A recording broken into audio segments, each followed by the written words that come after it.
China's open door will not be closed. It will only be opened wider. China is open for business at the first China International Import Expo. China shows that it's no longer just the world's export engine. I'm Mike Walter in for Anna Naidu, and this is The Heat.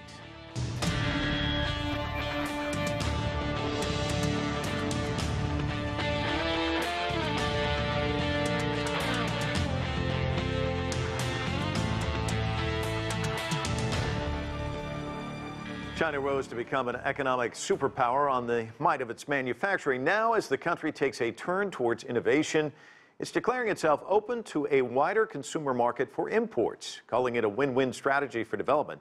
Chinese President Xi Jinping laid out China's priorities in a keynote speech welcoming thousands of companies to Shanghai for the first ever China International Import Expo.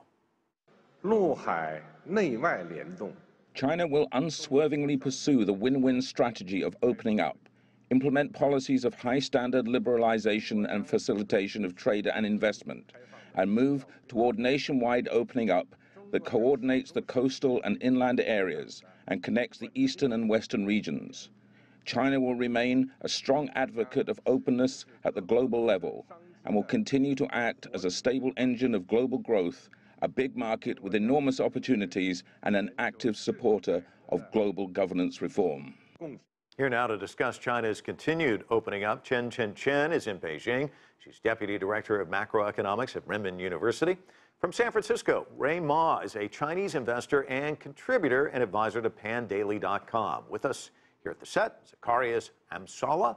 He is a founder and managing director of Ibex Frontier, firm focused on investment in Africa. And in Geneva, Philippe Monnier. He is an international business executive and board member of the augmented reality company WayRay. Chen Chen, why don't we begin with you? It's interesting sometimes when you look at the present and the future, it's kind of good to go back and look at the past. And I thought perhaps I'd go back and look at the opening of the 19th Party Congress a little over a year ago. President Xi Jinping said, "Openness brings progress for ourselves. Seclusion leaves one behind." China continuing to open up, talking about globalization. How does this expo fit into all of that? Well, I do think that one thing that China does need to work on in order to promote its economic transformation from a speedy growth into more healthy, quality-oriented growth is that it has to accomplish the so-called industrial upgrading, which means the Chinese enterprises has to have more technological competence. So in other words, if you look at the economic history, you'll find that a successful experience of all other economies that have made the achievement is that they actually, their enterprises have found a field in which they truly build the scale effect. They truly have the technological competency, and that's the only way that those economies achieved to have the sustainable growth. So for China, I think the government is consciously creating opportunities for Chinese enterprises. For example, the trade ties, they are not aimed at just imports, bringing in the products, but also pushing the Chinese enterprises to learn more from the organization expertise, from the technological expertise, so that they could be gradually more competent in the global market. So I think that's the key message that the President Xi has been delivering. And Rui Ma, obviously, this is a huge marketplace. I mean, and to put things into perspective, I was just looking, you know, obviously this weekend, Singles Day, Alibaba's big day. Last year, they sent out 812 million packages. This year, more than $1 billion. It was a $25 billion haul last year, bigger than Black Friday and Cyber Monday combined. But the president of Alibaba says the online market really is not all that big. 80% of the marketplace, the consumers in China, aren't even online. So this is a huge marketplace. What do you tell people who want to get into it? Who want to get into e-commerce in China? So I think a lot of entrepreneurs, especially in Silicon Valley, and I also work with entrepreneurs all over the globe, are really highly interested in China. And what I think is the most attractive is that China is a really homogenous market, right? So as you said, Alibaba, Jack Ma said, most of the country still is not well-versed in mobile e-commerce, for example. And what you've seen is that in China, if you create a product, you can reach hundreds of millions of people relatively easily with just one with just a sort of uniform distribution channel. You have seen this with the recent Alibaba competitor, actually, Pinduoduo, doing that and reaching 300 million users in 3 years and achieving a NASDAQ IPO. Whereas in other markets, it's going to be a lot more fragmented. You might need to go to multiple international markets. In the case of a Silicon Valley competitor such as Wish, they've had to go to, dozens of countries to maybe achieve sort of the same level of penetration in terms of user growth. So I think that's one of the most attractive things about China for foreign entrepreneurs looking to go there. Yeah, it's a great opportunity. Zekarias, let's talk a little bit about Africa, because when we think about the continent, we think about the engagement China has with the African continent, a lot of infrastructure projects.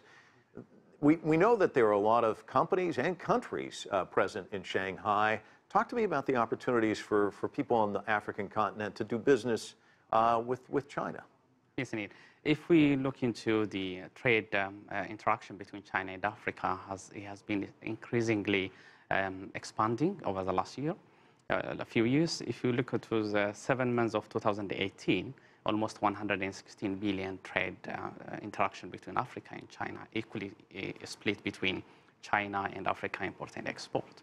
So countries in Africa and businesses in Africa have a huge and tremendous opportunity to address the increasingly rich consumer market, 1.3 billion population in China. But it requires a lot of work and concerted effort between the governments that need to make doing business and exporting to China easier, and also businesses that can understand what the Chinese market requires, and then to invest in preparation for that. Are you missing out if you're not at the expo? I'm missing that, yeah. Yeah. Philippe, let me ask you about China. It's poised to become the largest consumer market in 2018, bypassing the United States. Is the expo just inevitable? It's a sign of the fact that this is growing. They have to meet the demands of the consumers there in China? An exhibition or a fair is a tool, and there are already a lot of tools, a lot of fairs related to China. But the CIIE, because it has such a support from the government of China, because it is oriented toward import, I conclude it is a very important and special tool. But it is not the objective. It is only a tool. On the objective to have a massive increase of import into China will be decided at the end by the consumers, by the Chinese buyers, not by the politician or by fairs. You say it's a tool, obviously one tool in a toolkit. What other tools are necessary? I think this is one tool, but maybe more important is to have competitive product, to find a way to convince Chinese consumers, and this is even more important than the tools.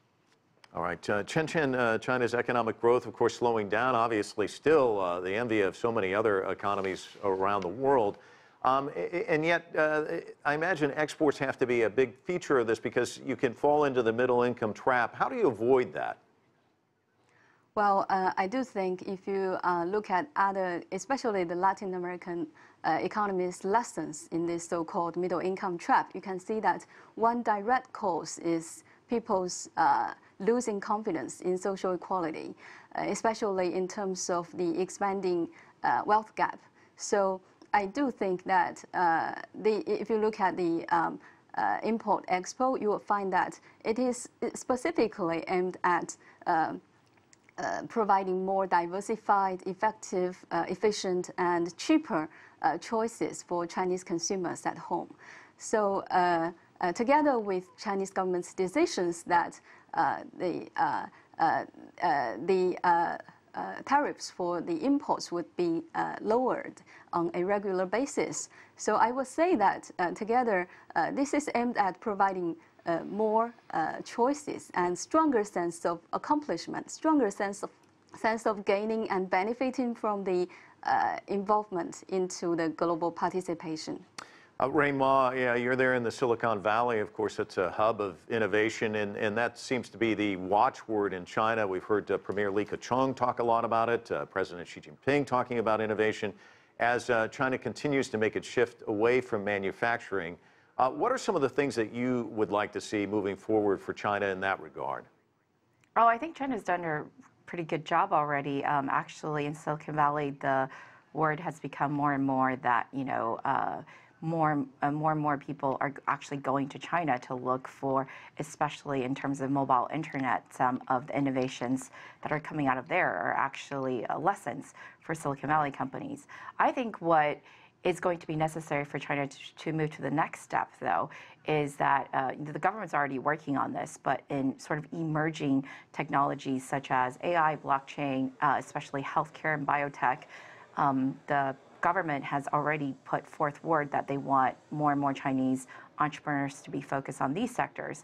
And I think that's where, in terms of global innovation, it's sort of a green field, and everyone is sort of at the same step. So China has a good shot if they start early. In, you know, internet technologies, I think China has actually proven itself already to be quite strong. Well, let me ask you a follow-up on that, because you're talking about lessons. For those trying to enter the Chinese marketplace, it's so interesting when you travel in China. I mean, I see people who don't carry credit cards or any kind of currency. Everything's with the phone. It's a different way of doing business. I mean, you see people going up and renting the bikes and using their phone to do it. So much of it is done that way. What do you tell people who want to enter this marketplace? Because it's a different mindset, isn't it?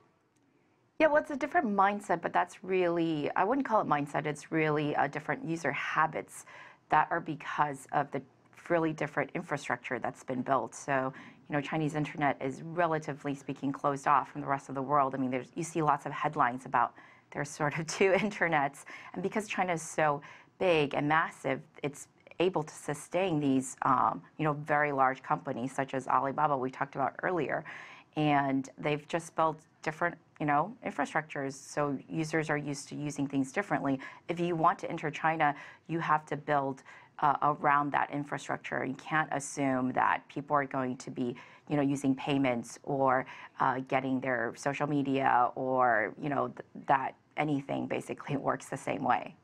Zekarias, for developing countries, what are the opportunities in China?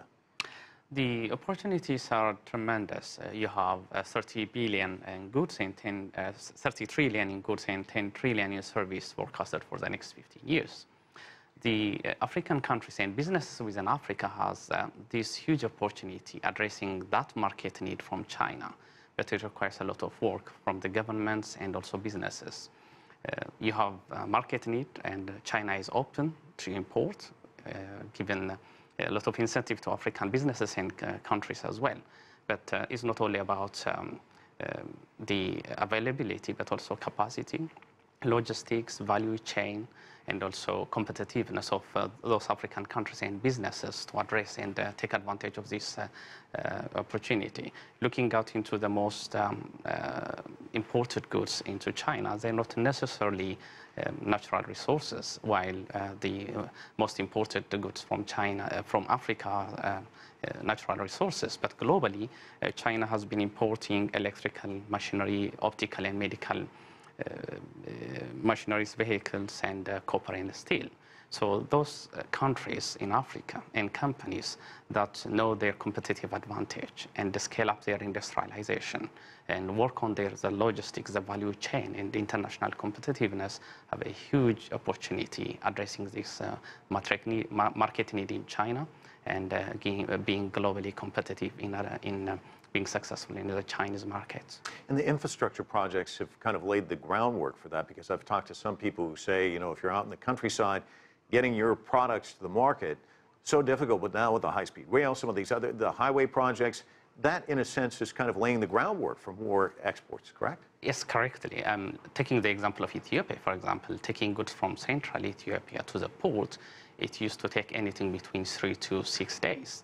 Now, with a high-speed rail, freight rail, it's taking exactly 10 hours and less. That makes a big difference for an exporter being competitive internationally, in addition to cutting the logistics the logistics cost by more than 50%. So those kind of infrastructural outlay and investment by countries will make businesses in Africa competitive globally. Very interesting.